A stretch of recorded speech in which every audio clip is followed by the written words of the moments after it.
legalizefreedom.com. Why are we here? Where do we come from? Where are we going? From the nature of reality to the future of humanity. Listen without limits. Unchain your brain. Change your thinking. Change your life. legalizefreedom.com.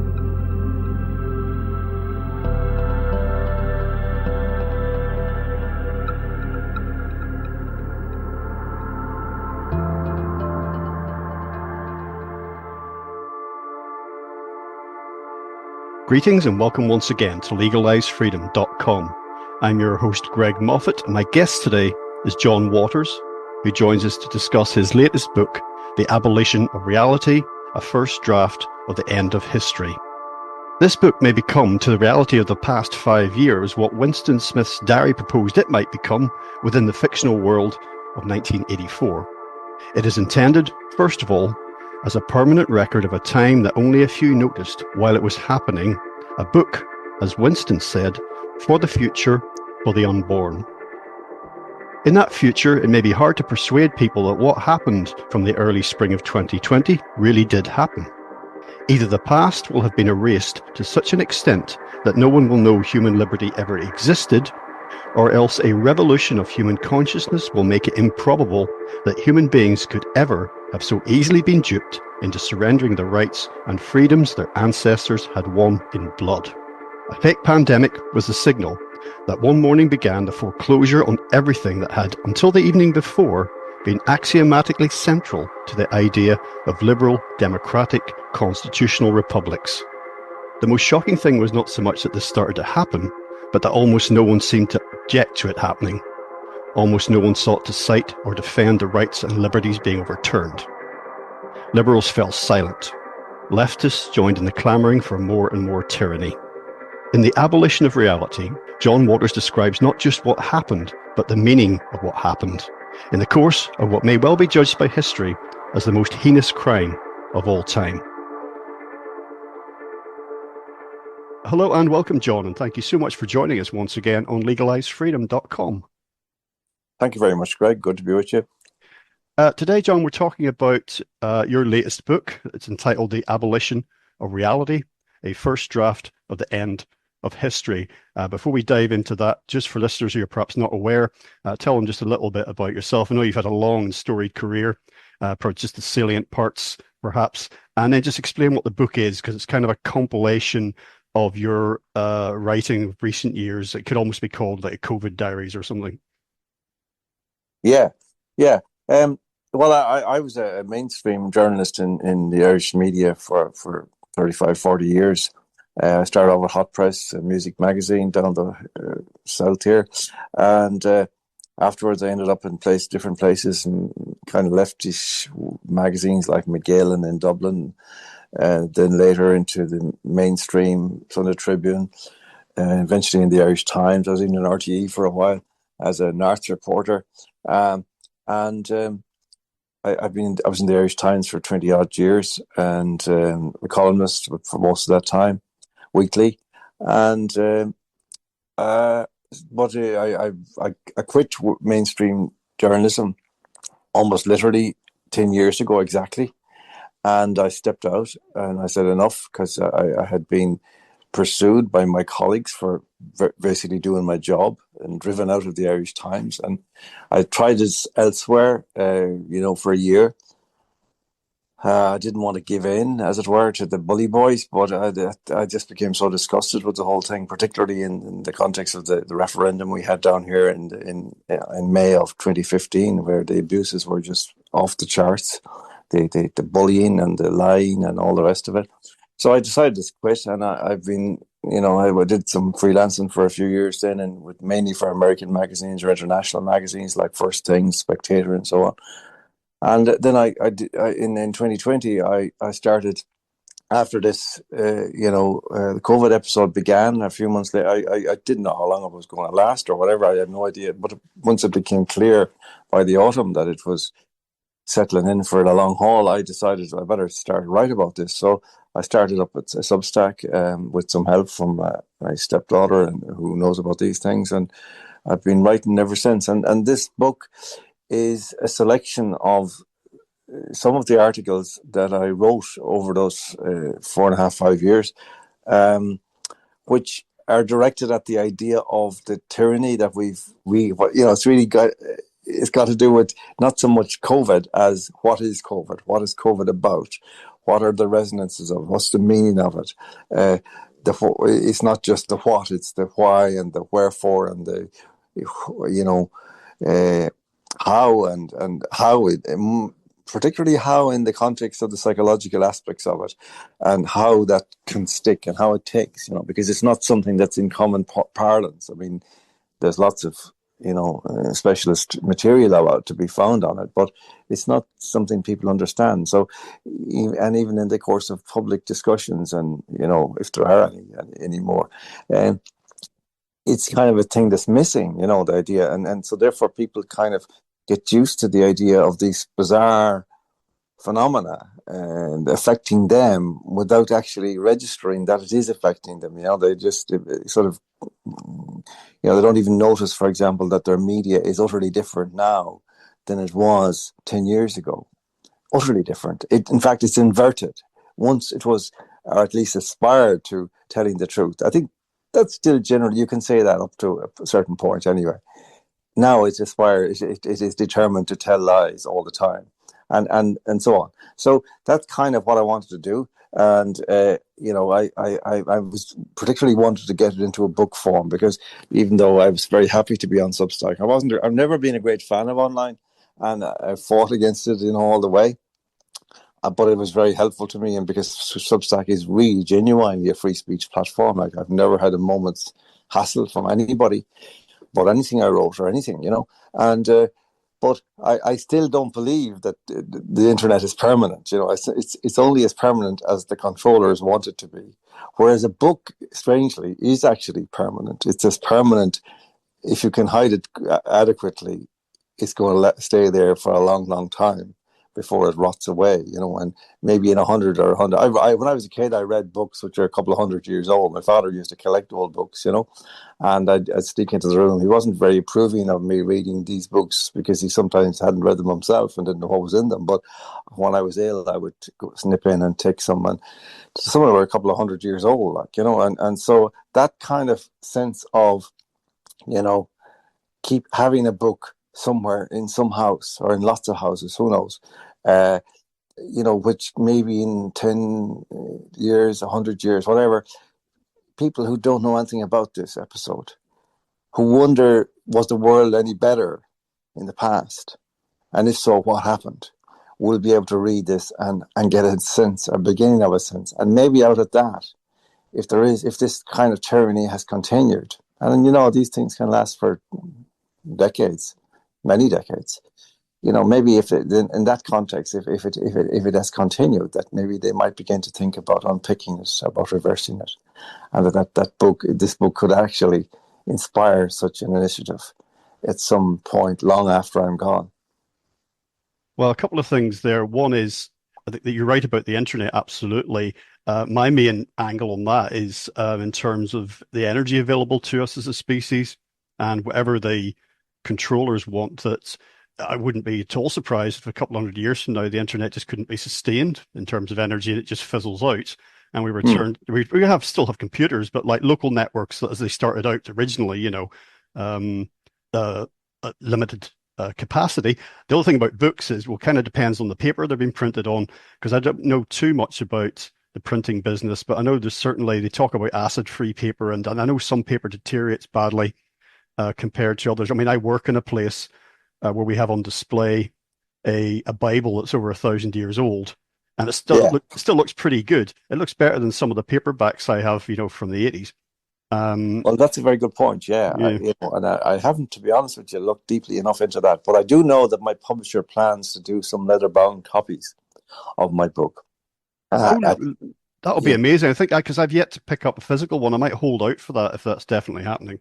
Yeah, I don't know if they're going to be on general sale, but we can probably get a few anyway, So I would certainly hope so, because I do think, I've always felt, Greg, that this kind of electronic revolution would be short lived, and that I used to have this thing where I would say to people, if if we had all our lives been working with electronic media and had never seen a newspaper in our lives or a book. And then one day somebody invented the newspaper after all the years of smartphones and laptops and whatnot. Everybody would think the newspaper was the most incredible invention they'd ever seen because it's just so flexible, so adaptable, Mm. so companionable. You can put it in your pocket and you can walk down the street and take it out and roll it up and then take it out in a cafe and fold it up over and look out the window and read the paragraph and dream about the paragraph and then look out the window again and dream some more, and whereas if you see people online, including myself, I feel they're always edgy, they're always agitated because they're trying to consume this piece of writing in front of them in order to distill out of it its essential statement of fact. Right? But that's not what writing is. Writing is never concerned with facts. That's memorandums, right? Uh, you know, Writing should be about something more. It's about layered meanings and all kinds of things. And the newspaper and the magazine and the book are made for that kind of relationship. There's a brilliant book actually which came out about 12 or 15 years ago called The Shallows, by a guy called Nicholas Carr, who's a brilliant writer about technology. But the point of The Shallows is it's to talk about the difference between reading on a screen and reading on a page. And there are many, many amazing insights in the book about. But essentially, what he's saying is that it's got to do with memory. That when you read on a page, in some way you upload more into your long-term memory than you do on the screen, because for all kinds of technical reasons, maybe that there are hyperlinks or you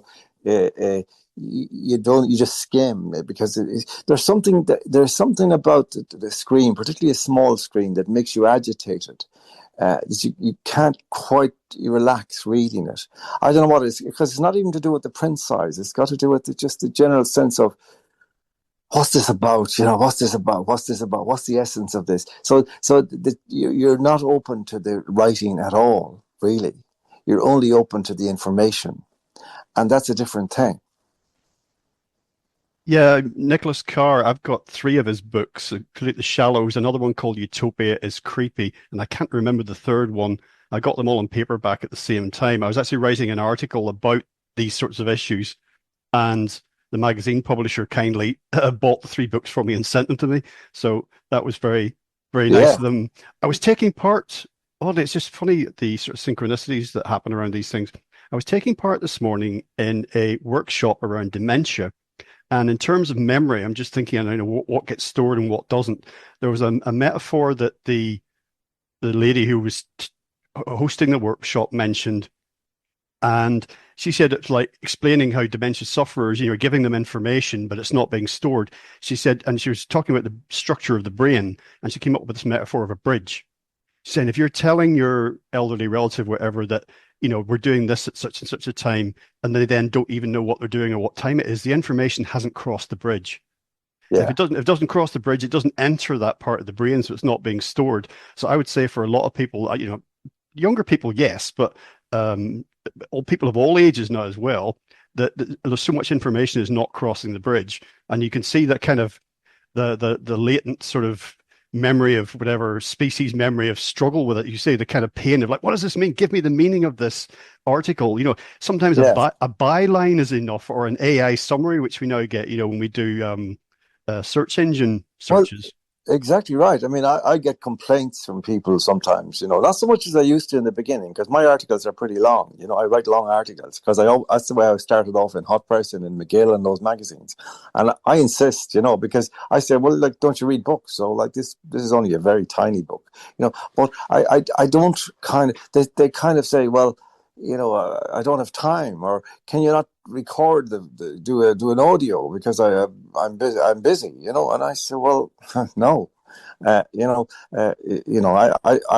I insist that the article is as I wrote it, and for reasons that are in the article, if you can take the time to feel them and to see them and to understand them. Because it's not just about telling you something. It's about conveying something to you, which is an entirely different thing. Because there are layers upon layers in that. And I don't think people understand that anymore. Like, the internet really encourages memorandums. And I mean, I worked in CIE as a clerk years ago in the Chorus Umperair, in the Republic's transport company, as was. It's now split up into different departments, but that was the overall arching body. And I used to write memorandums, and I know what a memorandum is. Like, it's just a terse kind of note of something factual. A bale of bacon has gone missing for Powers supermarket in Selbridge. Can you please respond if it is at your station? Like, I don't want to write that stuff anymore. I don't really. So I don't. But people kind of say, well, I'm almost like tempted now, even though I'd be doing this satirically because I don't believe in the concept. So I'll tell you what, why don't you take my article and feed it into ChatGPT and ask it, what's this about, in 5 sentences? Mm. Yeah, of course. And of course, what they will get out will be nothing like what I wrote, because I've actually tried that out, and the ChatGPT hasn't the faintest clue sometimes what you're talking about. So anyway, I mean, I just find all this stuff. I really do think that we're going to return, because our civilization won't survive. Our civilization has an awful lot to thank the printing press for. We wouldn't have a civilization had the printing press not been invented. And I kind of think that if we think we can dispense with the book and the newspaper and the page, above all, the page. That was my first article on Substack, actually, the page. The idea of the page as something distinct and meaningful. And I do still believe that. You reminded me something you said a few minutes ago about people being glued to smartphones, about an incident recently when I was just training someone on a number of different work-related tasks. And we were sat at a desk with a computer, and there was a telephone, a couple of other items. And I then said, okay, and once we then complete this task, you telephone this person to give them the details of what we're doing. And I said, so do you want, go ahead. And she, as it was, said to me, what with? I said, sorry, what do you mean? Telephone? What did I telephone them with? I said, the telephone? I said, I haven't got a telephone. Do I have to use my own? I said, there's a telephone sitting next to you. Sorry, it was like, and so I had to show her how to use a desk-based telephone, like the basic style that we've had for, a century, whatever. She'd never used one, but also didn't recognize it. And I said, have you never seen these in like TV and the movies, people sort of, and she said, oh, yeah, now you mention it, I have, but I didn't know what they were. I didn't know what it was called. So is it like a smartphone? I said, well, kind of, you can talk to people now there, but you can't get like AI summaries of John Waters articles on this phone. Yeah. But it was kind of amazing. Well, the phone as well. We're getting a little very nostalgic here, but I think it's worth saying this. I remember. I mean, not only I remember. I mean, it's not that long ago. The landline. You had it in your house, and it would ring, and you'd answer it, or you would ring somebody. But the thing about that phone, it was an entirely different experience to using a smartphone or any kind of mobile phone, because I find the mobile phone it's hugely, again, creates this tension in you as you're using it, because the quality of the sound is very often not good, and you also have this sense that you're basically frying the insides of your ear, and whereas the landline wasn't like that. It was almost like, if you had a good line, it was like almost being in the room with the person. And so you had a conversation, and if you had met the person, you would see their image and so on. So it was like a different kind of communication altogether, much closer to a face-to-face conversation than this kind of tokenistic kind of connections. I find it to have conversation. I find it really impossible to speak on the phone the mobile phone for long periods to people. I become extremely agitated with it. And the tension that builds up on me can become almost explosive. And, sometimes you can't get people off the line, that kind of, how oh, I let you go, I let you go. That means, would you ever just F off, Well, ergonomically, the old sort of hand, sort of like receiver element of a phone, not in all designs, but as it moved, probably into the 80s and 90s, we started to get better landline phones ergonomically. It was shaped to the side of your head, with your mouth up to your ear. And a smartphone is just like a brick, or it's just like I don't know what, like it's like a bit of a table, a slate or something. It's flat, and people like myself and probably you still have a tendency to, when we go to speak in it, to hold it against the side of our head like a conventional phone. Yeah. Whereas you can just hold it in front of you like a Ryvita biscuit you're just to put in your mouth and speak into the bottom of it, But I don't do that because I'm not used to doing that. So I see people doing that. It's a very strange kind of posture. You're holding this.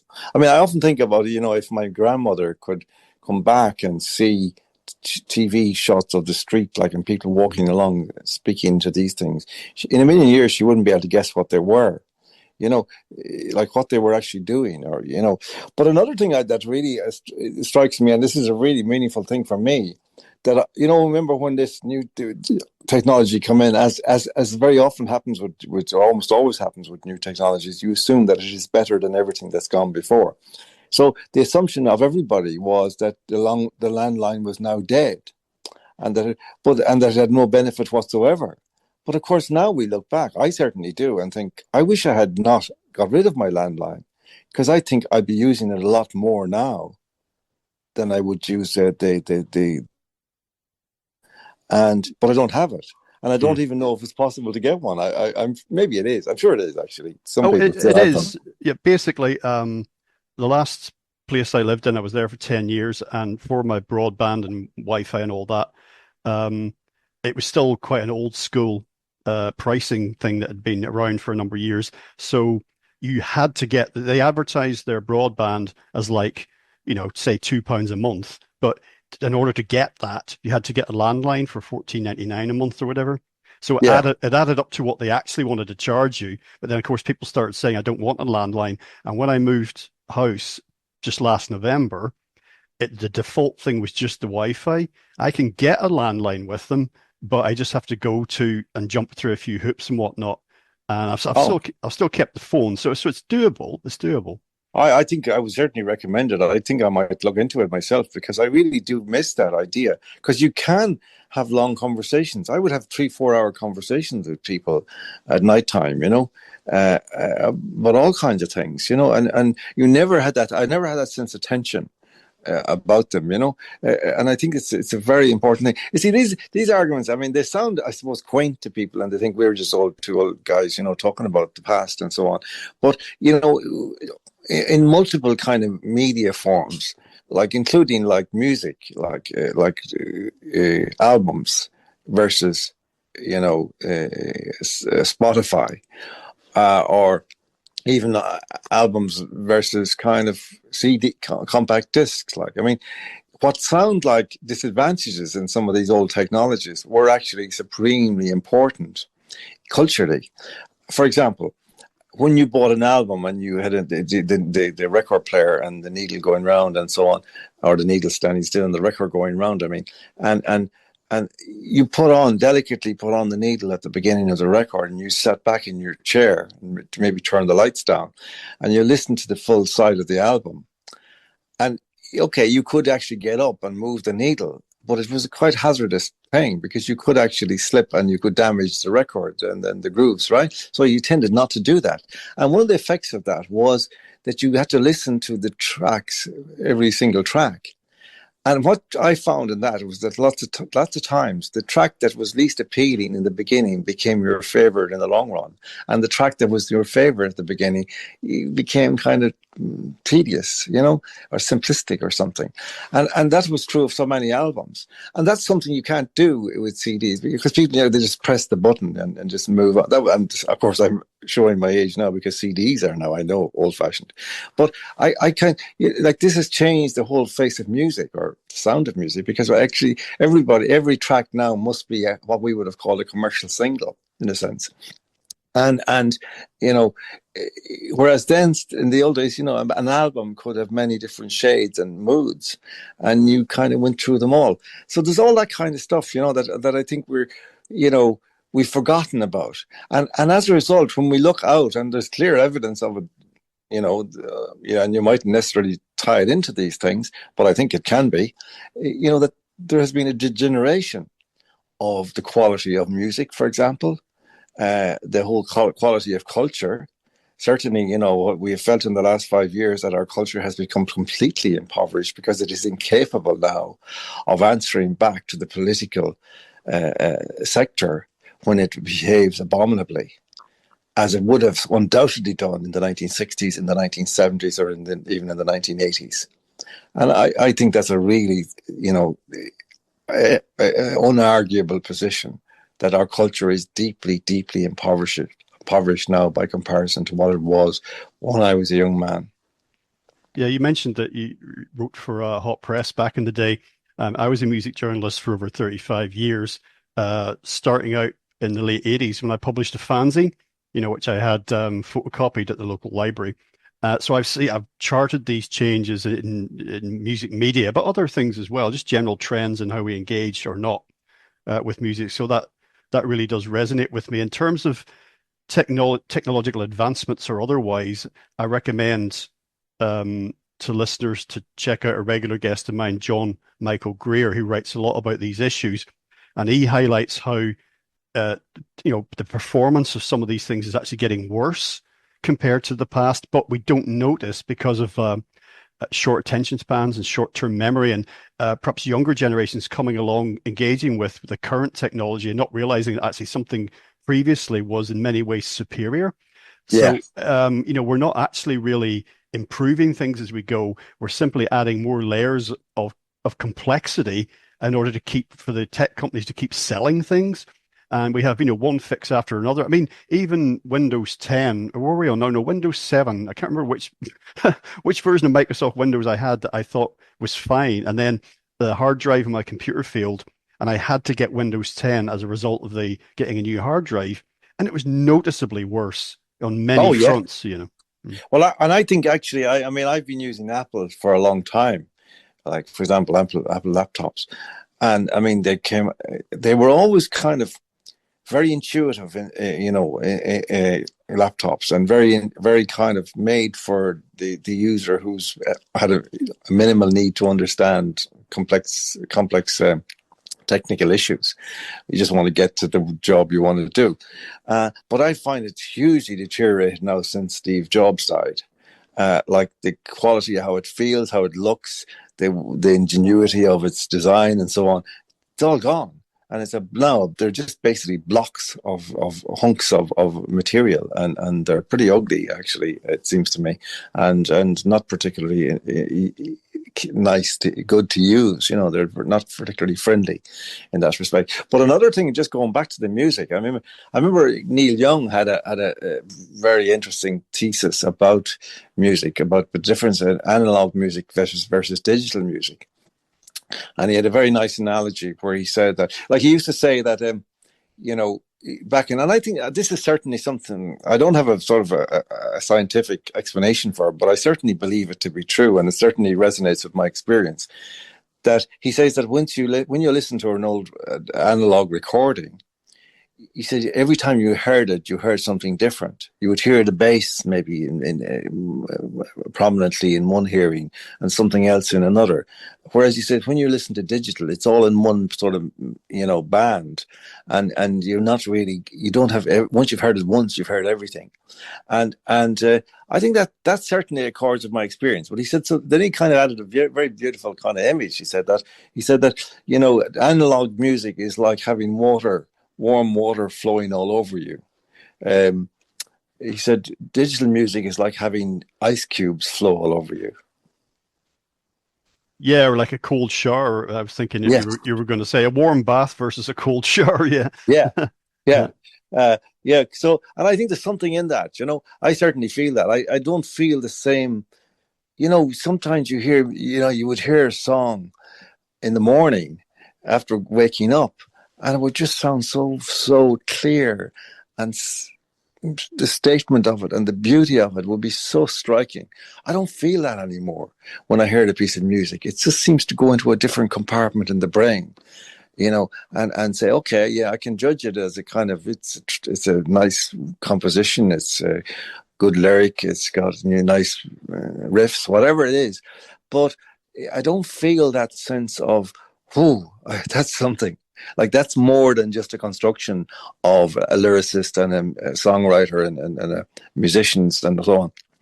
There's something magical in there, that I feel now in hearing it that way. I don't feel that so much. I don't think I ever feel it. I haven't felt it for years, to be honest, I don't think. Well, I went from obviously, my main genre I was writing about was hard rock and heavy metal. And as much as it's just such life affirming music for me, and as much as I still feel that effect, the timeless effect, if I go and see a band that I really like, I find myself now, this has been, probably about a decade, that if I'm listening to music or sort of experiencing it, it's almost all completely analog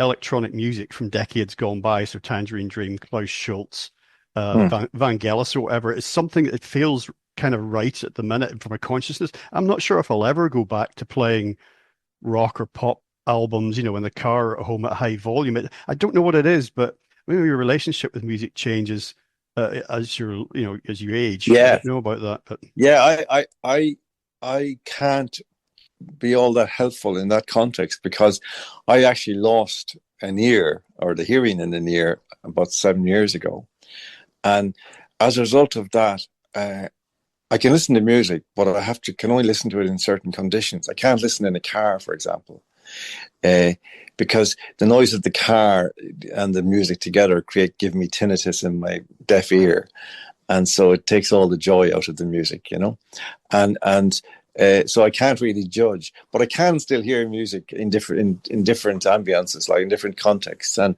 I still can know whether I like it or not, and so on. And sometimes I hear old music that I used to love, and it has something like the same effect on me. But I certainly do think that Jung is right about that. His analysis that digitalization flattens everything. It's a very little analogous to the idea of the shallows, because Nicholas Carr used to talk about what he called pancake people, which were being created by electronic, by the internet, and by all the stuff that goes on the internet, and that, I suppose, everything becoming a memorandum, as it were. I think the same thing happened with digital music. That there was kind of a pancaking of musical content that has kind of, not alone can you hear the effects even in the music that you used to like, but it has changed all music, because it has made it more and more banal, because people don't hear the magic that they should be hearing in order to know what it is that needs to be created. That it's not just to write a lyric and write a tune and arrangement. There has to be a magic out of which the thing flows, and if that's not there in the beginning, it won't be there in the end. And if you don't hear it, you're not going to know that it's missing. You don't know what you don't know. Yeah. So when you're recording and mixing music, you have a thing called a compressor. And they talk about, excess compression. This album sounds too compressed to me, or whatever.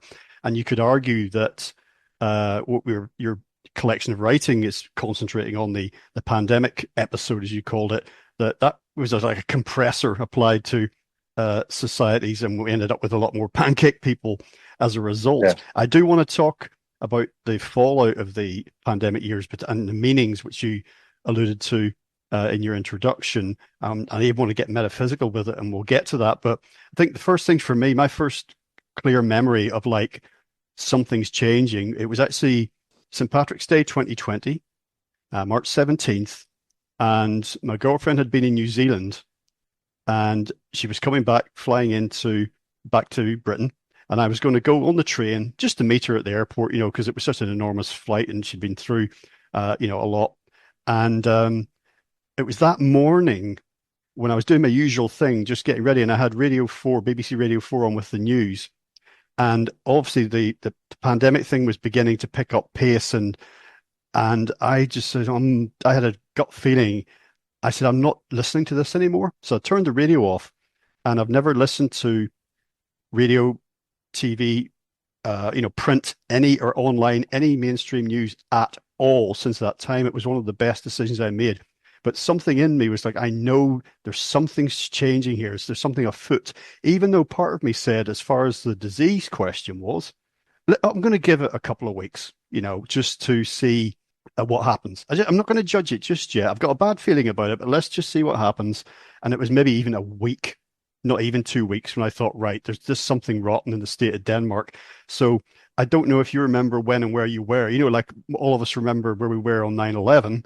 If you remember the moment when it kind of clicked in your mind and said, yeah, there's something not right here. Yeah, I do. I do. Actually, I had an experience somewhat earlier in relation to radio and so on. Because I used to, for example, I used to love, there was a program on Radio 4 I used to love, Start the Week on a Monday morning. It was always very interesting. And I was sick and tired of listening to them bad, a long wave. And so I got myself internet radio, and I had to go to hospital. I had an operation. And by the time I came out of hospital after about 3 or 4 days, I was completely cured. Because I'd listened to bits and pieces of radio, and I got more and more nauseated by the ideological kind of sprinklings that were scattered all over them, and it's just irritating every turn. Even in great programs that had been kind of historically favorites of mine, But in 20, so by the time we got to 2020, I stopped watching TV long since. I'd stopped listening to the radio, and I stopped buying or reading newspapers. But we were going to go we were going to Rome. It was in late February, and we were going to go, and there was people who were saying, "No, don't go. It's very dangerous. It's very dangerous." But we went anyway, and we had a nice time, and so on. And there was very of anything, a few Chinese people with masks and all that, but not, and there was a bit of a talk about up north in Bergamo, something bad was happening. But anyway, we came back, and it kind of was a desk at Dublin Airport, HSE desk, Health Service Executive, advising people about the pandemic, and so I had, because I'd been extremely ill only the year before, and had a really bad viral attack, kind of form of shingles. That's what made me deaf, and lots of other things. I lost my balance, and lots of things. Paralyzed my face, the left-hand side of my face, which hasn't really ever recovered totally. But I kind of was listening to a little bit of what people were saying, and some of the internet stuff I was looking at, and it kind of was, seemed to be, there was something happening and it wasn't clear. So I didn't kind of jump to the conclusion that, this is all a fraud or anything like that. That didn't happen to me immediately at all. In fact, I was kind of quite into, the rubber gloves and hand sanitizer nonsense for a few days. I remember actually having a box of gloves, and had them on the kitchen table, and said, there's 50 pairs of gloves in there, plastic gloves. And I said, no, but that's not going to last, for very long. And I was concerned about it. So I'm going to wash them when I've used them, and hang them up to dry, and I can reuse them then, and I was kind of keep doing this, like, we've got to spare this 50 pairs of gloves, and I would I watch myself, like, I put them on, and I'd go out, and then we live in an apartment, so I'd go out to the front door and turn the handle on it. Then I'd look at the handle, and I'd look at my hand and say, oh no, I've touched the handle. My gloves are now contaminated. I have to go back and change them. And back I would go and change them, and hang up wash the other ones and hang them up, and off I would go again. And then I would touch a button on a traffic light, and the same thing again. And I found this hilarious. I said, how can they be serious? Anyway, I started doing all this stuff, but after about a few days, I was doing some streams with a guy called Dave Cullen every few days. And the first couple of streams we did, we were really kind of saying, well, this looks like it could be something serious, and maybe we should be taking it seriously and so on, And then by the time we got to the third one, though, I had started to say, oh no, because, it just seemed to me to be obvious. If there's a really deadly pandemic, well, there's going to be ambulances passing your window every 30 seconds.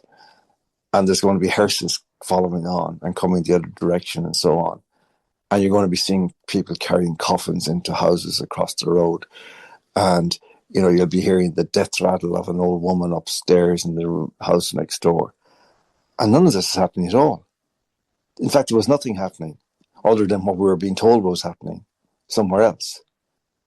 In our lives, there was no pandemic. The thing about the revolution being televised. Well, this pandemic was only televisual, and it seemed. And I would walk around at night after dark and around the neighborhood and see all the TV screens like beaming out the same faces and the charts and the numbers and all this. As I was passing all the windows, it was surreal. And I was the only one out in the street, and it was like Christmas Day, every Christmas night, every night, or Christmas night when we were kids, there was never anybody out. And that was the way it was every night. Oh, this is chilling. This is really shocking. There's something seriously sick about this. And then they started the measures, and I started to do it. And myself and this other colleague of mine, a journalist, former journalist, Jim O'Doherty with the Mainstream, we decided we would take an action. But to be honest with you, I didn't really have the stomach for it, because I know what the courts are like and all that. But I kind of thought, kind of sneakily, well, it's okay. We'll just prepare. We'll do the prep work, and somebody else will beat it to us. We'll beat us to it, there's all these lefty liberals who are going to be going crazy about this. The Irish Council for Civil Liberties, my God, they're going to be down pounding on the door of the four courts, demanding access to listen, to be heard. This is unthinkable what's happening. They're telling people you can't leave your house unless you have a really good reason, and you can only go at the very maximum 2 kilometers from your house. I mean, come on, that can't be happening. It's a nightmare. I'm going to wake up any moment. Let me pinch myself, But not alone was pinching no good, but nobody was actually doing anything. And we went down to the forecourts and we were the only ones there. And I couldn't believe it. I said, I've lived all my life in this country and I've heard nothing but bleating about liberty and egalitarianism and, justice and blah, blah, blah, blah, blah. Where are all these people now? Echo answered, now. Yeah. I mean, I spent, as a big science fiction fan, it was the first thing that really caught my imagination. As a young reader, I spent decades ongoing reading dystopias in particular, which fascinated me. 1984, Brave New World, and everything that spawned from that. And I realized that, well, it's not so fanciful after all, because some of the writers would say, we're only that, however close, only a very small, seemingly insignificant chain of events could lead to something like this happening. And then when what happened during the pandemic episode with the measures and everything else that flowed over those few years, it was just the sheer speed of it and the capitulation. Not even like a boxer taking a few shots and going down, but literally just lying down without ever having no one's landed a punch on them. That's what it felt like the population were like to me. And you hit the nail on the head with the televisual thing, because my response, rather than writing blog posts, was to do a vlog series around that time to get my thoughts out. And one of them was entitled COVID-19, Where Exactly is the Pandemic? And I talked about that as if it's on television, because that's where it's experienced. When I go out in the street, exactly as you said, there's no one here for sure, but there's no signs of any of this happening, not at all. And as far as other towns and things were concerned, well, you're not allowed to go there, or at that point you weren't. The hospitals, oh my God, imagine what the scenes are like. Could you, if you were not ill, could I have gone and walked into the local hospital and inspected it? No, I wouldn't have been allowed to do that. So I was saying, look, as far as my 5 senses are concerned, there is no pandemic. But as far as the internet and TV and all the other media is concerned, it's raging. They might as well have been talking about something happening on Mars. Yeah, you see, and another thing that really kind of straightened my back on this was that I had a very clear memory of the first SARS so-called pandemic or epidemic back in 2009, which only lasted about 5 minutes. But in that 5 minutes, there was a rumour about where we live in Dún Laoghaire, that a guy in Dún Laoghaire had died from this virus. And I remember there was a kind of a chill in the air. People were thinking, what's going to happen now? And, but there was no panic about it. It was just the kind of like, oh, yeah, there's some guy down the street died, yeah, something, whatever. And then it blew over in another 3 or 4 days, because I had this doctor in Germany, who was actually working in the European Parliament, made a big fuss about it. His name slips my mind for the moment, but he was a great guy. And in fact, I listened to him again in 2020, and he was basically saying the same things. This is a fraud. It's a complete sham. It's emperor's new clothes, he said. And at that point, I said, no, come on. And then I thought about some more and did some more thinking and reading and saying, yeah, he's right. That's exactly what it is. It's emperor's new clothes. That's how they're doing it. That's the trick. It is a trick. It's a hoax. And from then on, I never looked back. I just went on from there. And to this day, I haven't really changed. I mean, there are elements within it that I still don't know for sure. To what extent was it a bioweapon? To what extent was it kind of isolated in different locations for a particular effect? I'm not clear about that, and I don't see much analysis or much just anything developing out of that, really. But I'm certain, that whatever it wasn't lethal. It wasn't any more serious than an ordinary bug, that you would get or whatever. Well, however they did it, it was pretty nondescript. But what they did was they manipulated mortality in nursing homes to basically, let's not put a tooth in it, they killed people early, let's say. Let's just issue that particular qualifier, early. So people were killed in April who might have died, say, over the summer, who were approaching death. But they killed them all in April to bump the figures up. Stress is the big number one killer anyway. If you put old people into a bed and tell them that there's a deadly disease around and they can't ever see their family again, and you're probably going to die or whatever, they're probably going to die. And if you give them some sedatives like midazolam or something like, which is like used on death row for condemned prisoners, well, that might help. And if you put them on a ventilator, then you're pretty well certain you're going to finish them off. And that's what they did. So that's what it was. And there's no putting the tooth in that. If people are in doubt, just look up Denny Rancourt's work. Dennis Rancourt, it would be in English, but Denny Rancourt, who did a tremendous work. And I wrote about this back in 2020. And I did an article, the last article in my Substack of that year was the year of merciless killing, because that's what it was. And yet, despite that, and this is very important to say, there were no excess deaths in 2020 at all. No, this is what I was just thinking, actually, was that the rise in, or the deaths being accrued to COVID corresponded to the kind of drop in seasonal flu deaths. So, the seasonal flu deaths went down by the same amount as apparently generally speaking, as the COVID deaths were there. So they harvested the year's deaths early to create a spike. Denny Rancourt says, like he points out, that if you look at the graphs, he says this isn't universal. It's not every country, but in very many countries, the pattern is extraordinarily similar. Because normally what you would have with mortality figures is kind of like a series of mountains, and then it dips down come March or whatever, and through the summer it goes lower and lower, and then it starts to climb again November, December, and that in 2020 is like that. Apart from this extraordinary icicle that pointing upwards in April, which literally starts in the last week in April, March 2020. Reach its summit, its point, at its apex in the middle of April, and comes right back to ground again within the next two and a half weeks. And by the end of the first week in May, it's back to ground zero. And he said that's a completely unnatural phenomenon. Even in a pandemic, even with a natural virus, it wouldn't happen like that. It's never happened before. And it's staring people in the face. And it's nothing to do with COVID. They didn't die of COVID. They died with COVID because they were tested with a faulty test, which claimed they had COVID. And then they were able to use that as the pretext to say this is why they died. Lies, lies, lies.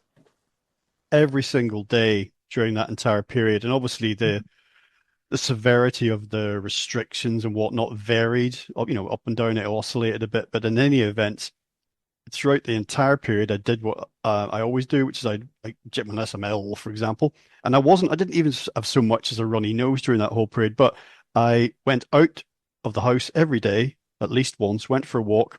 I made a point during all of that of visiting a shop of some description, even just to, I don't know, buy a Mars bar or something, not even for groceries. And the whole thing was so surreal. I remember going to with my partner going to a branch of B&Q to get some screws because a lot of people got into DIY at that point, didn't they? And it was a big store, and there was a few staff in there. They were on a skeleton crew for obvious reasons, and a lot of these places hired security guards they wouldn't normally have. And this Muppet cum gorilla who was on the door, two of us walked up and said, "Yeah, only one of you can go in." And I said, "It's 2,000 square feet of store. We're here to buy a packet of screws. There's no one else in there. You can't go in." That type of thing. And the whole experience generally, shopping and all the stickers on the floor and, moving in one direction and 2 meters and all of that shit. I felt like one of my favorite TV shows. I felt like Patrick McGowan in an episode of The Prisoner holding out against this stuff. It was so surreal, Well, yeah, you see, there's so many dimensions to it. Greg, that first of all, again, I would say, like, we're talking about this thing called COVID, but in fact, it's questionable if there's even a phenomenon worth talking about there, in the sense, or if COVID, the word COVID isn't in fact wasted on what it's supposed to name, because really COVID was about something else. COVID was about seizing the world and holding it prisoner, while arrangements were made to change the entire reality that we live in. And that process is still going.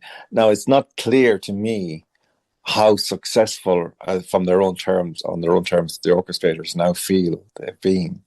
I don't think they have succeeded. I don't think it's necessarily any longer guaranteed that they're going to succeed. I think the resistance has been effective up to a point.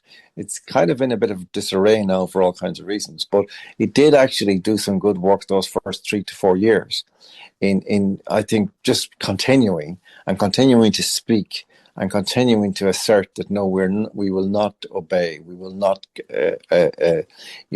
comply with your ridiculous demands. And I do think that therefore, there's a chance of actually overturning this now. But, essentially, I've in my book, I describe, what I believe it's about. It's about, as I say, it's not about your health. It's about your wealth. It's about plundering the world. It's about essentially seizing all that is worthwhile in the world. It is a strange thing, Greg, that, we grew up in a time when, young people were mainly left-leaning, and socialistic, not necessarily, communistic, but, everybody was left-leaning when I was growing up, including myself. And we kind of believed in liberal values and in progressivism and blah, blah. And that came with all kinds of notions. But one of them was that, the man, as we used to call him in the 60s, was kind of your enemy. He was the guy who was just looking for the main chance and pulling strokes and making money, making piles and piles of money. And this was something that we kind of disapproved of. Now, the man is taking over the world, and the same people are absolutely silent about it. They have nothing to say. While Larry Fink announces, as he has, that, boys, he says, democracy really, it's not such a good fit, for the kind of capitalism we're going to have going forward. He said, totalitarianism is better. And everybody says, yeah, Larry, that's a good point. Yeah, let me think about that. Yeah, I think you're right there, Larry. And everybody in the newspapers writes it down, or if they do, or they don't write it down and just don't tell people that he said it. And if anybody says that he said it, they say, oh, that's a conspiracy theory, but he said it.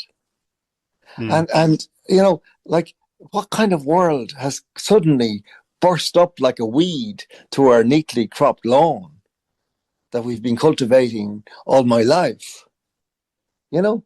And I'm not even a lefty anymore. And I'm outraged by this. And all my lefty friends and foes, they're not. They're good with it. They want Larry to be happy ever after. They want Larry to have everything his heart desires. And that means taking their children's life from them and turning them into digital slaves. Yeah, this reminds me of Graham Linehan on the trans issue. I don't know if you paid any attention to that Oh debacle, yeah, but yeah. I'm a great actually. Myself and Graham wouldn't always have seen eye to eye on certain topics, but I'm a huge admirer of Graham and his courage and his absolutely indefatigability on the trans issue. He's been tremendous.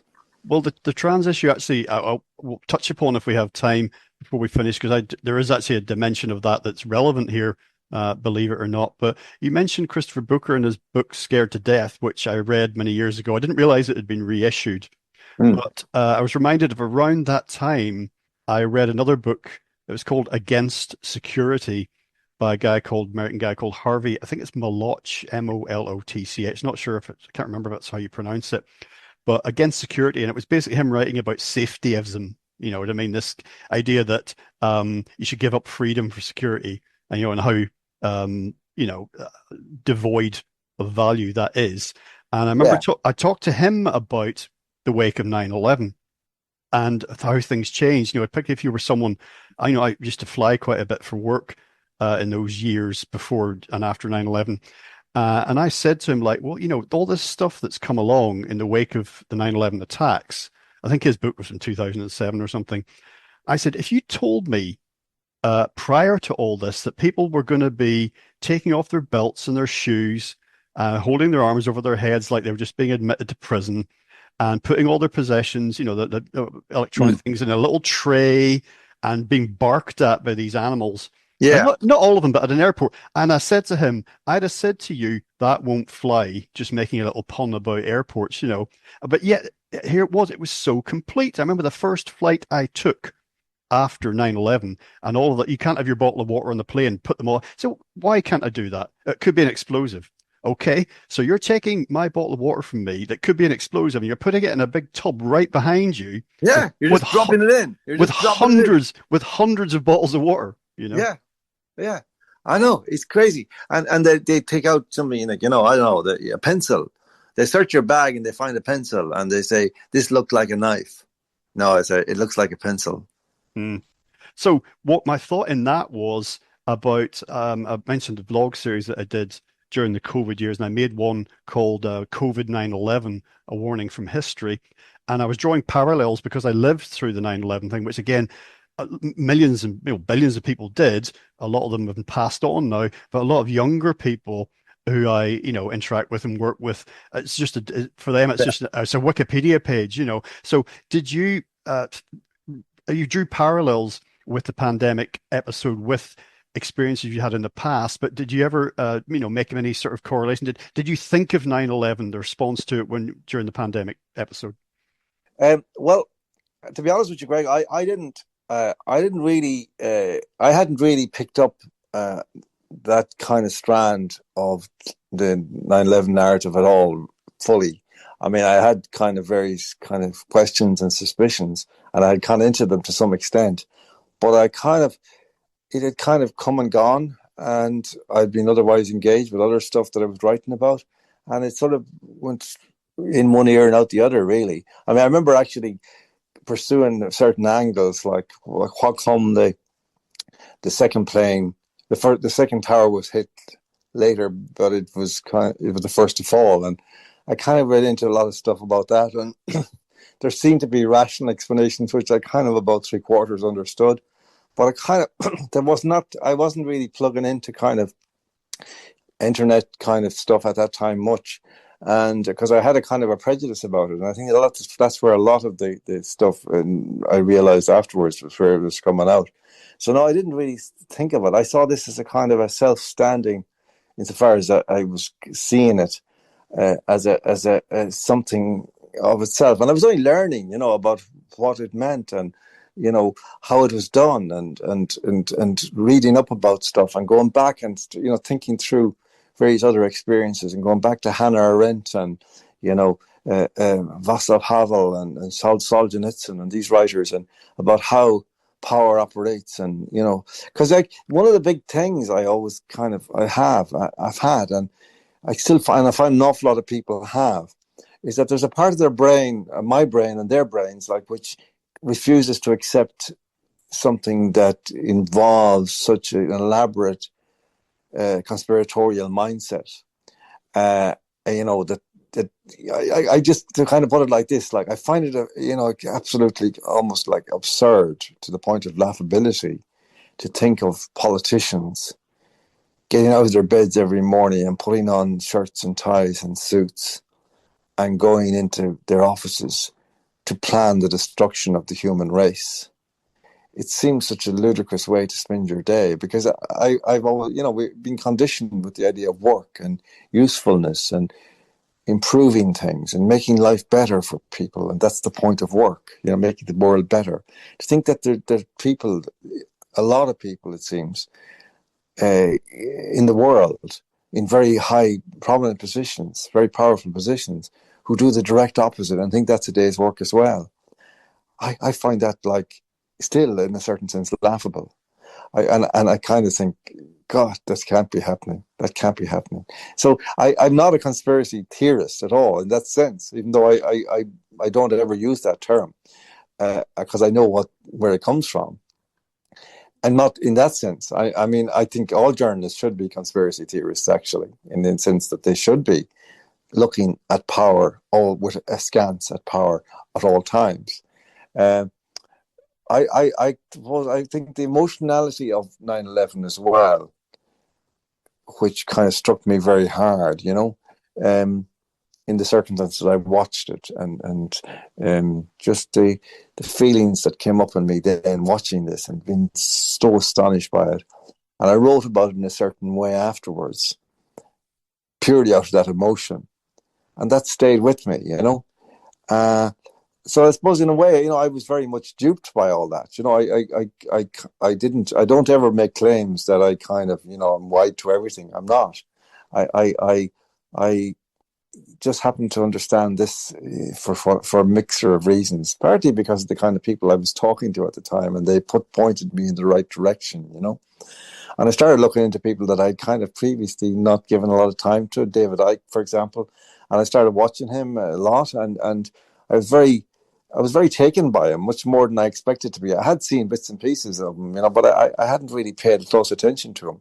And then I thought, this guy is actually, he's a solid piece of work, And I did it. I did, so I was being educated in a lot of things, my journalism, I had been, it's strange actually when I look back, because I was over a lot of targets, but they weren't the obvious ones. Like, I'd been writing a lot about family law and the treatment of fathers and families, and family constitution, and the Irish Constitution in the context of families, and feminism, and male suicide, and all that sort of stuff. And that, to me, is also very, very central to a lot of what's happening. I often write. I've written a lot about it. And there's a chapter in the book about it.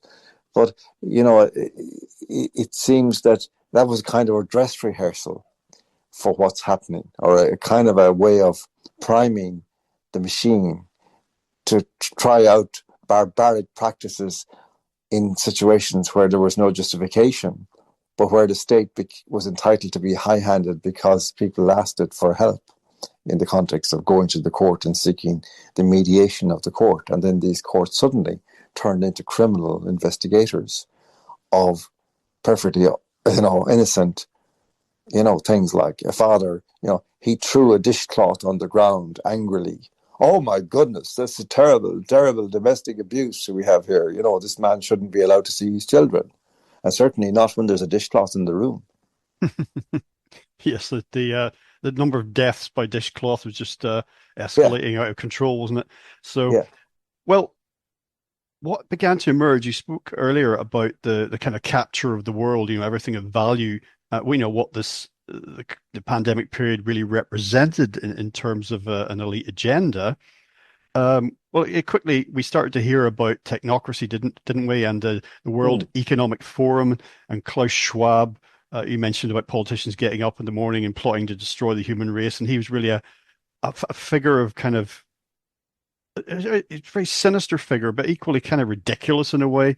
Mm. There's a photograph of him receiving an honorary doctorate, I think it was, or some kind of unearned award at a university, and he's dressed in this garb that makes him look like a cross between Darth Vader and a Bond villain. Yes, And I don't know if you read the book, the Great Reset that I Klaus did. Schwab co-wrote. Yeah, I did too. I thought I'm going to have to do this. I said, I bet Yeah. hardly anyone's Hard. doing this, and talk about a dry read. I mean, it Oh was, man. Yeah. yeah. It's terrible. Terrible. I read that. Yeah, I read the others, another one as well. I had two books actually. It's amazing, that those books were out there in 2020, and the media were still saying anybody who talked about the Great Reset was talking. This was a conspiracy theory. But Like, there was a Time magazine cover, I kept my copy of Time that has the Great Reset on the cover. yeah, oh yeah. But even so, I mean, this is again one of the mysteries that I have tried to kind of go into in the book. You see, one of the things that we discovered, and I don't think even those of us who had spent a lot of time in journalism had ever really thought about this very much, or even entertained the possibility that you could actually, manipulate an audience by lying to it in a complex way, which included elements of telling the truth. So, you could actually give them a flash of the truth and then continue with the lie. Like, I remember a situation back in July of 2020 in the Republic of Ireland here, where HICWA, who were the regulatory body of the health services, right? I did investigation into different things. And at the time, they seemed to be quite honest, Now, I'm not so sure that's still true, but, they did a study of the deaths from COVID, allegedly. And there was 1,760.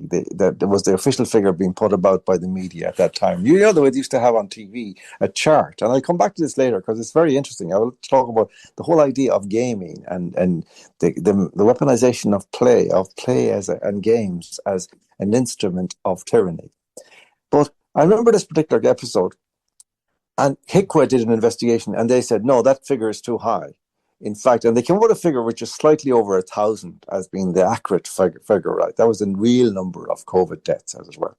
Now, of course, that was completely bogus as well, as it would have turned out, because, in reality, there were no deaths from COVID as such. They were all deaths from other factors, as the kind we've been referencing. But they then, so this was published in the newspapers the next day. But the following day, they went back to the 1,760, and nobody noticed. And they counted from there on. And if you were to look up the figure now of COVID, and I'm sure it's out there is a website out there who's still counting. It's counting on the basis of that base. So this is a thing about a new form of journalism, which is obviously not journalism. It's something entirely different, the opposite of journalism. They can actually manipulate people by giving them certain facts and appearing to tell them the truth and then going back to telling them a lie. So you're living in an extraordinarily kind of fragmented reality where there is a pseudo-reality being spliced into, some elements of reality that give it plausibility. And I kind of think it's almost like, every night, while we're all asleep, they were going onto the streets and building stage sets in front of us, so that we would think the world was like this, when in fact it was like something entirely different. And I think that certainly is the case. There's this sense of normalization of the absolutely abnormal and unthinkable and unspeakable. And people accepted, they just thought, well, no, this, and they still do. I find, that blank look you get from people if you say something. I remember one famous occasion, I was talking to a guy. This is hysterical. We're talking now about 21, maybe 22. Meeting a guy in a cafe. He was a smart guy, he's an educated guy, a professional guy, like a doctor and so on. And he had a copy of the Irish Times, and I knew him. I said, you're not reading that rag, are you? I said, why not? He said, you used to work for it. I said, I did, yeah, when it was a decent newspaper. It's not now. It's full of lies. And he said, what do you mean? And I started telling him some of this stuff, in as kind of careful and not frightening the horses kind of way as I could, and he's staring at me blankly, and he said, and I was telling him, but that this, and I can't remember what triggered him, but he said, look, he says, you mean Brexit? I said, no, no. I don't. So you see, that's the normalization, you see. He was thinking of what had he been told by the media was a terrible thing, most recently. Well, obviously, Brexit. That was a terrible thing. Now, he could have just as easily said Trump, but see, I think by then Trump was out of power, so that wouldn't have been serious, as Brexit, because Brexit is still ongoing, and it was a terrible thing, as we know, because that was ordinary people kicking up and not accepting the logic of their betters. Well, here's the thing, and that you hit on something that you hit on in the book, is that there's a big difference between, intelligence and common sense. Ideally, you like to have both. But this guy, you described him as a doctor and he was a GP. I've met top scientists who couldn't open a tin of beans or tie their own shoelaces. And this pertains to the insights during the pandemic period from, exposed ideological divides for sure on left-right terms, but also in terms of the class spectrum such as it still is. And, I've got a building site directly opposite where I live, and I look at the guys sometimes just see what they're doing. It's all men there working on the site at the minute, and I'm looking at the number of them, mostly young men. The number of that still smoke cigarettes is notable, and where I'm going with this is that they see the world. They know what they know. They see the world in a certain way, and they've got street smarts. And they don't have PhDs, but they got a lot of common sense. And you write about this in the response to the pandemic period in terms of different strata of society and who you would assume to be, whether it's left-leaning liberals or academics or whatever, would have their finger on the pulse, were the most easily sucked in. And the people, the deplorables were the people who so-called, not my term, the ones who kind of got it, intuitively. Yeah. I think there's two parts to this, because it's kind of a hunch, and one part is a kind of a hunch, but it's interesting. I think certainly, I think you can say in general, as a pretty accurate generalization, that the people who most quickly got it were people who were quote unquote not educated in the formal sense. They hadn't gone to college, and they had just done jobs mainly with their hands, physical work, by and large. And another thing about them, I think, was that they were all, a majority of them, I think, and I've never seen anything on this, but I think I have this hunch, just from anecdotal, from meeting people, they were pretty much mostly what I call late boomers. In other words, there were people, by and large, born between mid-50s and mid-60s. They were the greater, I think, contingent in the entire resistance or dissident population. Not exclusively, but predominantly. The beginner boomers, the early boomers, were too old, and they were affected by the propaganda and the fear of death, and bought into it. Younger people bought into it for a different reason, usually because of education. You see, the thing about it is, education takes over from engaging with the world through your senses. That's a big fatal flaw of education. I didn't go to school until I was 10, really. Because I had a serious bronchitis. So I missed about 3/4 of the year, thanks be to God. But if you go to school, you are removed from the process whereby, as a child, you learn about the world by picking things up, rattling them, banging on them on glass and walls, and, putting them in your mouth and sniffing them and all that, right? That's how you get to know how the world works. And education takes you out of that and puts you into an abstract zone. And that then escalates as you go up through the system, and you go into, you do your degree and so on, and you get an expertise. And then in the modern world, everybody has an expertise then, but it's a very tiny sliver of a tiny band of knowledge, because it's within a particular discipline, and you're a specialist in virology, for example, and that's your speciality. And there's another guy, he's a microbiologist, but it's a different expertise. And if you're on the same TV program, he'll say his piece, you'll say yours. He won't contradict you and you won't contradict him, because there's a kind of a comity of experts. We agree not to differ in public. And therefore, the public are the victims of this crime, this assault on their senses and on their minds by people who really, and I learned this from a guy once who's a friend of mine, who taught politicians how to speed read. And I was fascinated by this, and I was asking him how to, and I was some of the names, he would tell me the guys, and he would say, yeah, your man, well, X, and we'll say, and I said, God, he's a reasonably smart guy. And then he said, do you think so? Yeah. I said, yeah, he seems to be pretty smart. He says, yeah, he says, but you're mistaken two things. He says, there's a difference between intelligence and retention. I said, what you find with a lot of supposedly intelligent people is actually just they have good retention. A lot of them have photographic memories. They remember stuff, but that doesn't mean they're smart. Yeah, that sounds a bit like AI, doesn't it, really? It's information, but not understanding. Yeah, exactly. You see, because the thing about it is, I remember like my father, I was talking about this down in a bookshop. I was down in Galway, Charlie Byrne's bookshop. I was launching my book down there last week, and I was talking about this whole thing, that my father left the school at the age of 11, and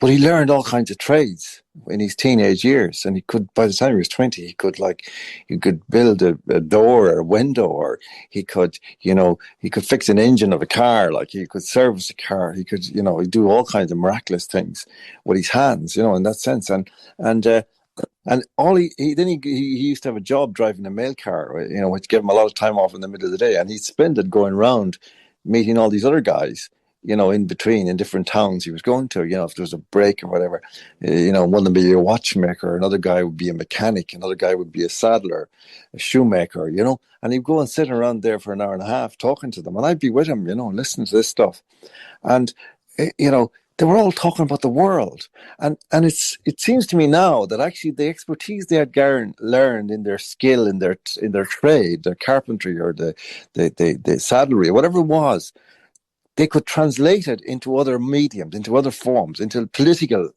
understandings, or economic understandings, and that therefore they could then cross over between those different disciplines in their own way, and be just as smart as some expert, but not have any qualifications, And then I read a book then some years ago by an American guy called Matthew B. Crawford, who is he's a philosopher and motorcycle mechanic, and he writes out of his he writes his philosophy out of the motor mechanics about how working the difference. So it's a bit like we were saying about the difference between screens and page. The difference between working with your hands and working your mind with abstract ideas, because there are two different forms of thinking, and the working with your hands one is the most reliable, because you can make the most integrated view. You have the most integrated experience of reality. It's actually everything is checked in reality, whereas the other stuff is all you do is you check one book against another, one source against another. And you can only trust this information on the word of the authority of the book that you're reading, or of the course you're learning it from. But in actual fact, you have no direct experience of it. And this is, I think, fundamentally what happened in the whole COVID period. And there's I've done a chapter in this. I talk about this in the context of a book called. The title of it is escaping me now, but I think it's something like something about ideas. I think I can't remember the title exactly, but it's about by an American guy back in the 60s, 50s, and he's talking about expertise. And one of the things he says is that in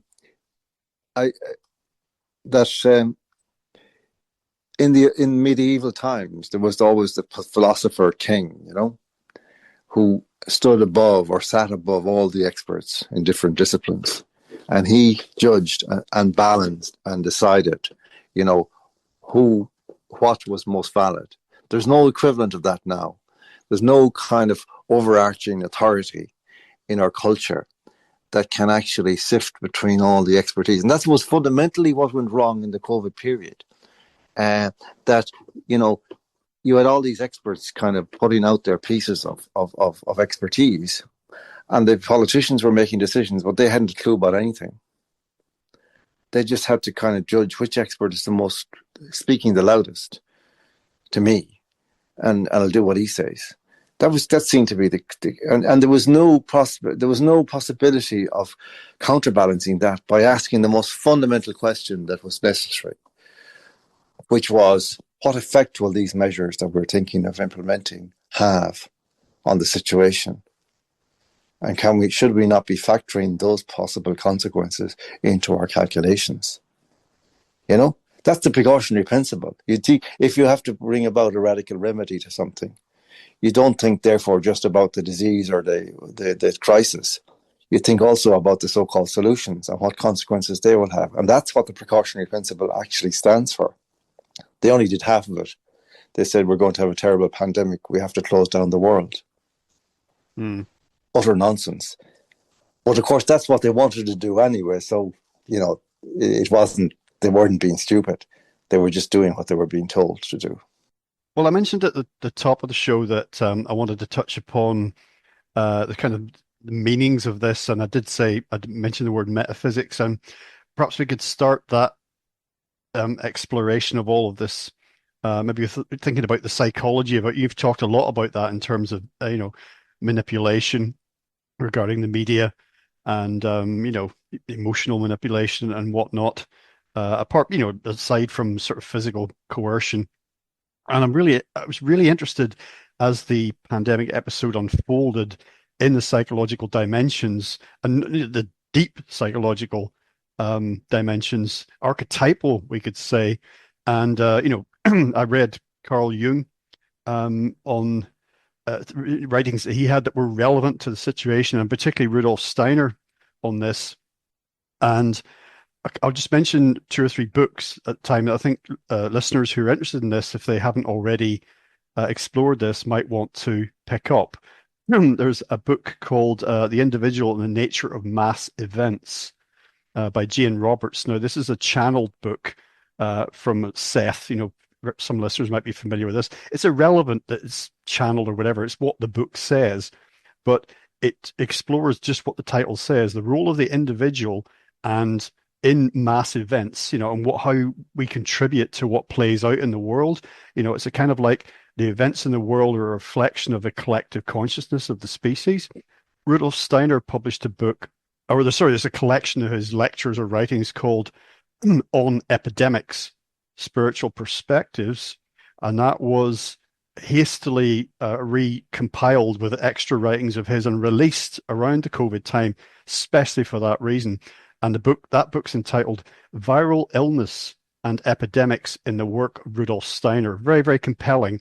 I don't know if you've any interest in Steiner. I've laterally, very late in my life, come to him as an interesting figure, a bit of a prophet, really, in many ways. And there's also a Steiner student, exponent of Steiner's ideas. Her name is Judith von Halle, and it's a German lady. And she published a book at the time, The Coronavirus Pandemic, an Anthroposophical Perspective, and that was looking at anthroposophy, which was Steiner's adaptation of theosophy. And so it's bringing a spiritual dimension, never mind psychological, spiritual lens to all of this. And it got me into the most interesting work being done around what was going on in terms of what does this mean in these non-material dimensions. Yeah, I am aware of this thinking, and some aspects of it I find interesting and fascinating, Steiner in particular. But what I found with a lot of this thinking in the course of this COVID episode, that a lot of it came on stream relatively quickly and seemed to take at face value everything that was happening. I was interpreting it, the idea of the pandemic, as some kind of statement of, the collective karma of the world, right? Not seeming to appreciate that actually this was an orchestrated conspiracy against the people. And therefore it wasn't anything really to do in that sense, immediate sense, with whatever the collective mentality was. It was just an attack by the rich and powerful upon those who could be subdued by the power which had allegedly belonged to themselves, but had been usurped by the political instruments that they had put in place, or rather foolishly in most instances. So I understand the logic, but I think that a lot of it kind of went off in a pretty, I understand about direction, but not one that that ultimately stands up with regard to what's actually transpired.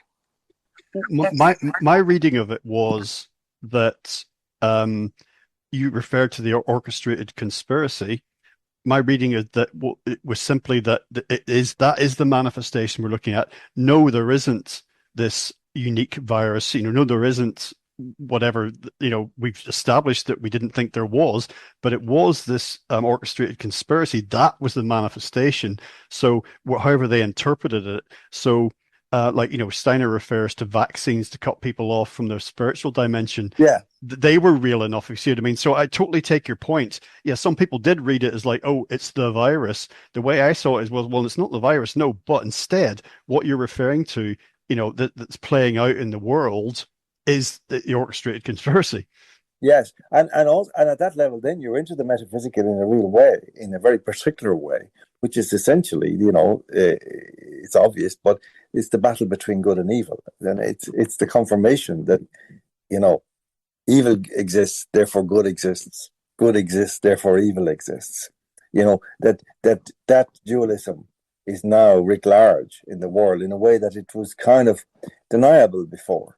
That we seem to have almost like moved past those kind of apocalyptic concepts of reality into some kind of bland, progressivism, and there's no hell and there's no devil and there's no nothing. It's all just material, and it's all just kind of money and reason, logic, rationalism. But we have discovered that that's not true, and that there are dark forces, and that many of the what we're actually looking at are actually occult in the sense of, I don't mean just secret, but they're actually black magic. It's forms of black magic we're experiencing, and they're actually telling us that that's what they're doing. Well, it's one of the so-called rules I've read so often. Thomas Sheridan's spoken about this many times, that one of the most powerful ways to supercharge a hex on someone is basically to tell them that you're doing that to them, but in such a way that they don't necessarily apprehend that. But it's kind of like it has validity. There's an analog here, with the legal system, but you've basically said something. We are doing this. Do you understand? And it's kind of like, even if they don't, well, the fact that we've said this to you means that you're open to it as well. So like inviting the vampire across the threshold or whatever. Right, that you've contracted. Yes. Yes, you've entered a contract with this person or with this entity or this whatever force, and therefore, whatever they do is not their fault, or is not the blame doesn't reside with them. That it's shared with you at worst from their point of view, and that you have the responsibility and have, in a certain sense, permitted it to happen to you. And in a sense, you can see that logic playing out in relation to the implementation of the vaccine program in many countries, where there was an implied mandate, and in some cases enforced mandates, as in, for example, the American military. But in general, people were just kind of frightened into getting it, and they kind of decided that they would get it. They mandated themselves.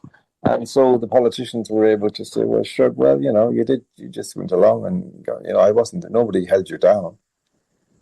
Yeah, exactly. This is it. There were no laws regarding social distancing, all of the prescriptions and all of the guidelines, which is what they were. There was mandates. But, again, and words are weapons, that's the title of another video I made at the time. Words are weapons, don't hex yourself. People were told, you must do this. But it could never have been any laws. It couldn't have been illegal to do something, stand a meter close to someone in a shop, because the police, that would then have to be enforceable in law. So you'd be obliged to call the police and they'd be obliged to come out and enforce the law. So there was no law. The courts themselves would have been bogged down in nonsense if this had all been law. It wasn't law at all. And Yes. a lot of people I spoke to at the time didn't understand the difference. Well, that's right, but also there was degrees of corruption through the whole system, or through all the systems. I mean, people were prosecuted, they were taken to court, they were convicted, even though, as you say, there was no law as such. It was a completely lawless situation. But these guys, the judges doing it, were just simply going through the theatre, and yet imposing the penalty at the end on the person, and creating therefore the effect they wanted. Uh, that was certainly true in relation to religious services. Like, for a very long period, people were under the assumption that, and the churches claimed that they couldn't open their doors for services because it was illegal. It was against the law. It wasn't. They could have opened any time. There was nothing they could have done about it. And when one or two priests did it, the authorities came after them and bullied them. But if all the priests had stood up and said, "We're doing this," and that's the end of it, there's nothing they could have done about it. There was no law. I'm not exactly sure if this overlapped with events in Ireland or not, the Irish Republic, but at one point the churches were basically ordered to close, or the Church of England, governors decided they would do this. As you say, no need to do it. And I so disagreed with that so much. And I'm not, I don't follow any of the mainline religions, but I just remember saying, or thinking about the words attributed to Jesus. I can't remember, I'm paraphrasing now, but where however many are gathered in my name, there I am also, sort of thing. Yeah. And people couldn't even do that at the very time when people were in such distress, religious or not. We saw so many people coming to the church who were not religious at all, but they were just beside themselves and they didn't know what else to do. And they thought that, they instinctively went to the church. It's where people go, sanctuary, whatever, help. Yeah, this was a complete inversion of Christianity. And literally that, when you have the Pope in Rome telling people that they're sinners if they don't take this vaccine, Mm.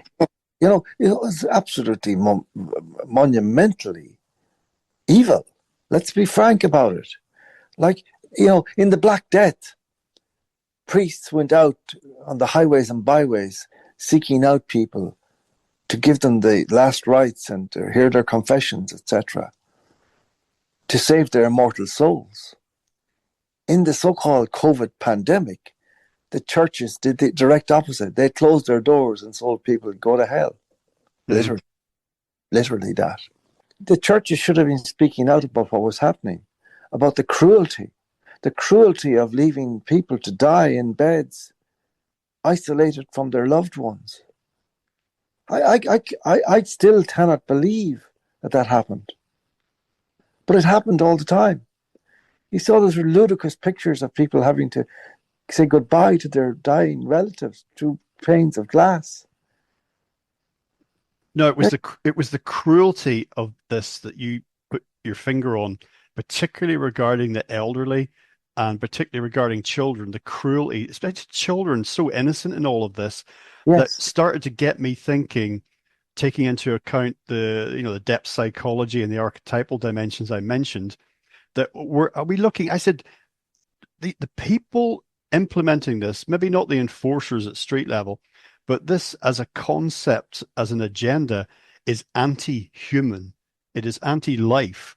So are we looking at entities that are not human somehow? Well, I wonder, Craig, because I actually wonder, is there some kind of, I don't know, what would you call it? Some kind of conscience hospital where politicians can go to have their consciences removed surgically. And they come out without any empathy or feeling of fellow feeling with other human beings. Because that's what it would have taken, or something of that order, as a metaphor, for them to do what they did in 2020 and 2021 and 2022. Well, it's like Invasion of the Body Snatchers, to invoke a sci-fi dystopian metaphor again. They've been taken over. So your politicians appear to be, they look the same, but they're gone. There's something else in there now. You Yeah. know, like the Jinn or the Archons or whatever you like. You know. Okay. This is something that maybe you can help me with this, Greg, because this is a metaphor has come into my head now. Is the metaphor of weather to describe all of the ideas that were swirling around our heads as we were growing up through the 60s and 70s and 80s and so on. And about the good, the idea of freedom, the idea of liberty, the idea of goodness, the idea of beauty, of truth, of justice. All these things swirling around our heads, and all our lives, and drummed into us by every single, even the bad guys, even the bad teachers who would cane you or whatever. They still were teaching us these good things. And then one day in the spring of 2020, we woke up and people were saying, "No, those things, they're not relevant anymore. No, we've done away with those now. In fact, freedom is a far-right obsession." Tell me, like, everything. It's like the weather just changed overnight. Climate change of the soul, of the psyche. That's exactly what it felt like. It felt like somebody'd flipped a switch, quite Yeah, literally, like you've woken up in another world. Again, lots of sci-fi stories have this this part of their plot that something flips overnight, and it, that's exactly what it felt like. And it's like a in the Matrix, that story cycle, particularly in the first film, like a glitch in the Matrix, that they've changed something.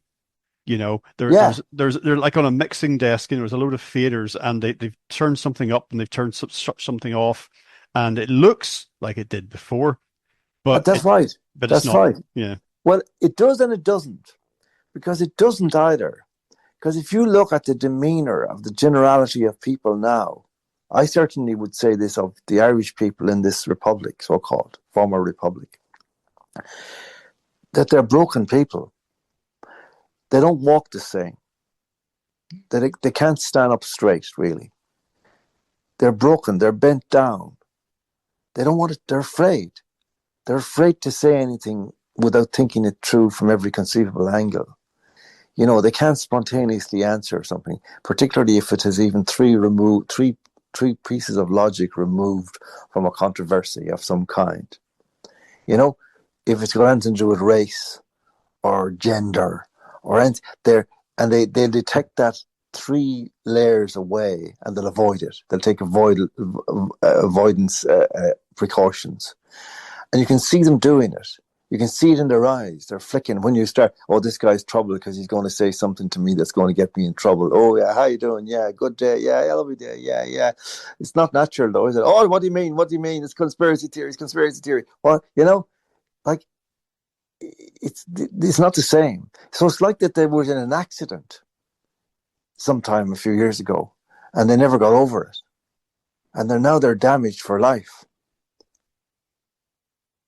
Well, you mentioned earlier on about your hopes for your book as part of a body of work going forward that may be able to help um, people in the future. I'm reminded of uh, it's popped into my head the psychedelic rock band Hawkwind, and I'm trying to remember what the name of the song is, but the chorus is over and over again.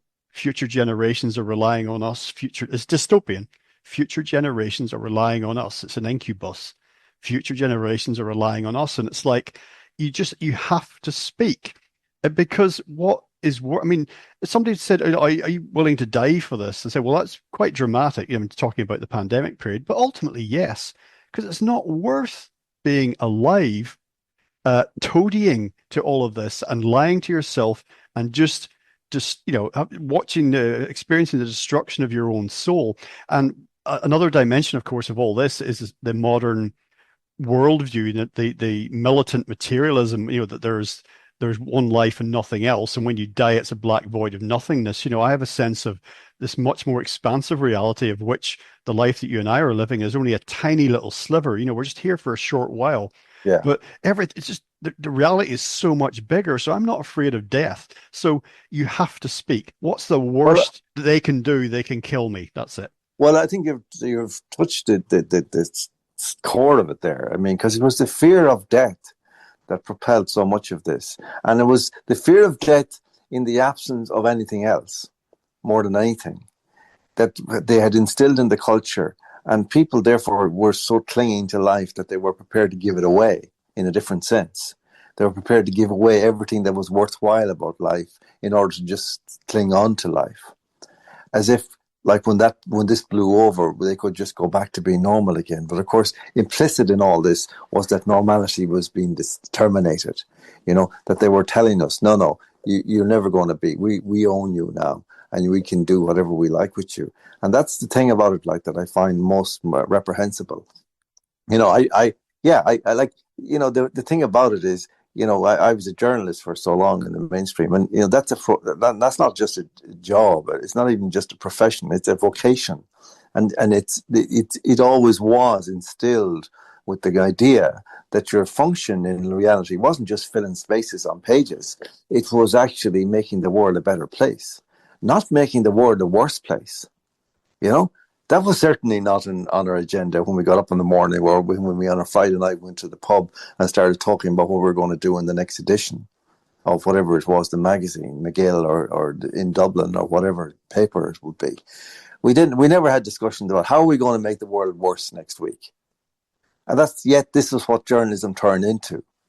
How are we going to make people more unhappy? How are we going to gaslight them more? How are we going to lie to them next week? And that's what they're still doing.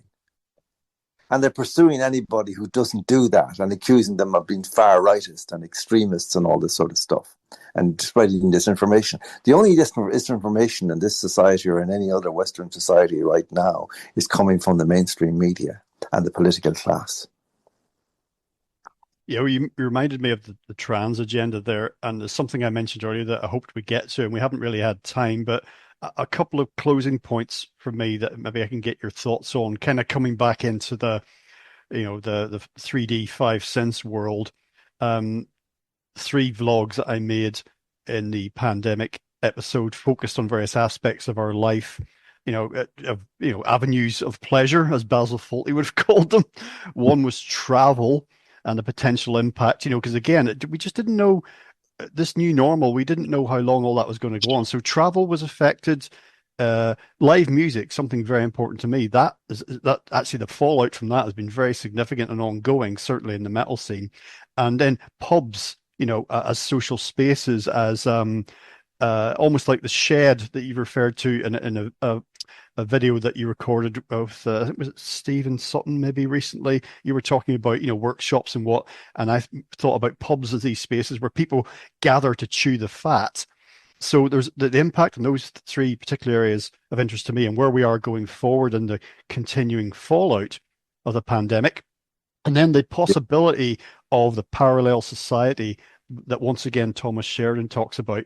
I'm going to throw out some sci-fi things because I keep getting parallels. The pandemic period threw up so many parallels with science fiction. I even did a show called COVID-19, when science fiction becomes science fact. You have E.M. Forster's novel, The Machine Stops. And in that, you have this dystopian underground civilization. And actually, on the surface, life would be normal, but people are told they can't have that. In Philip K. Dick's The Penultimate Truth, there's a subterranean civilization who's told that there's a constant war on the surface, but no one's allowed to go up. On the surface, everything's okay. It's nature as you expect. George Lucas, director of Star Wars, his first film, THX-1138, subterranean dystopian city, people living on drugs, terrorized. On the surface, everything's normal. And then lastly, the film Logan's Run. Domed city, people die when they're 30, and but that's the outside of the city, everything's running wild. So in all of those stories, there exists a possibility of life beyond the controllers. And I don't know if going forward, you and I and the other like-minded people have any opportunity to exist beyond that technocratic, totalitarian, transhumanist system. No, I don't think so. I mean, it seems to me to be obvious that if the choice between joining that and death is, well, then it's death. Because that's a death anyway, and it's a death that is, endless and unhuman and completely alien to what our lives have been about.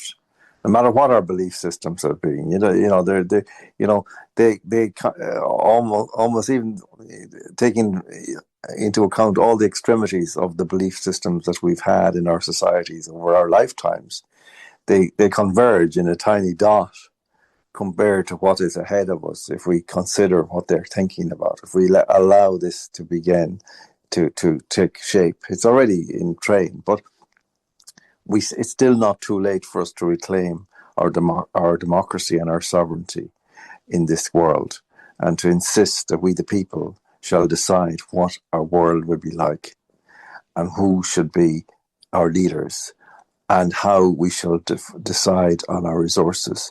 All these questions, which are fundamental, have been now handed over up the chain, up to the richest and the most powerful. And all of the people who fought the man, all the people who claim to be socialists and working for the working man and so on, they're all now working for the big man, the man, up on the throne at the top of the pyramid. And they're good with it all. Well, I'm not good with it. I'm not good with them. I'm not going to stop calling them out, no matter what they call me. This is too precious. It's too dangerous. It's too much. Those of us who have children, grandchildren, how can we lie on our deathbeds and think we left this mess behind? I guess that question from what, in response to what you just said, but also, in my closing point was that, do you still think or feel that there might be any possibility that for the people who don't want to live in the domed city, that whoever's running the domed city will let the likes of you and me just wander out into the forest and they'll just forget about us? I'm not sure. I don't actually see that scenario as being the one. What I feel more likely is that, I was an editor for Cut File back years ago, and there were certain journalists who were brilliant, writers, brilliant, but they were a terrible curse for an editor because they were last minute guys, and it didn't matter how much time you gave them to write something, they didn't write it until the last day, and it all arrived in at 5 minutes to midnight on production morning, and it'd be brilliant, but you would have lost half your hair in the waiting for it. And I sense that, we are in this situation. We are waiting for people to, as we keep saying, wake up, wake up, wake up. And there don't seem to be very much. I don't think we've actually seen many people come join the revolution or the resistance since 2020. Not tiny numbers, really. It's my impression anyway. And but I think that, the thing is, that most of these people, and it's particularly true of Irish people, that they have a high tolerance of bullshit, too high, and a high tolerance of ignorance and ignoramuses and appalling people, and they're very polite to them even, until the last straw drops, and then they go absolutely bear shark, and they kick the chair. I call it the kick the chair moment. It's like the guy in the pub, and there's a load of young fellas around. They're messing, they're shoving and spilling drink and pushing into people. And he's looking and he's saying, and the next thing he's saying nothing and they all sip out of his pint. But then there's one thing that just goes over a certain line that he alone knows is there. And he kicks the chair and he's up and he has one of them slapped against the wall. And he's telling them what the score is. I think that moment is coming in Ireland. And I think it seems to be coming in other places from time to time, but it has never come totally in the way that it needs to. Now, I don't mean that necessarily implies violence. I mean, what I've said there is a little bit of, slap and tickle, but if you look at it, the model I see here, and some people say that this was all a setup, and to some extent they're right, but nevertheless, the optics of it and the theatrics of it were good. I'm talking about the Velvet Revolution that happened in Prague in November 89. That to me is the model that we should be looking to, because we're certainly not going to. We've proven already. I've run for election a couple of times in the last few years. We're not going to get elected in the present circumstances. We're not going to take over government in the present circumstances in that way. Violent insurrection isn't going to work either, and I don't want any part of it anyway. I wouldn't be good at it, and I wouldn't ask anybody else to do it. But Velvet Revolution, I think, is possible. That is, in other words, raise the consciousness of the people as much as you can. Give them, feed them with conversation. Try to find ways of creating the conversation, because that's fundamentally what's being done as a kind of an almost rock bottom, fact of this, that they've taken away our right to conversation, to free and open conversation. It doesn't happen in the way it used to, where people would be able to listen to a radio program and then talk about it in the pub openly afterwards and fight about it without anybody killing them or locking them up or sending them to Coventry. We need to restore that.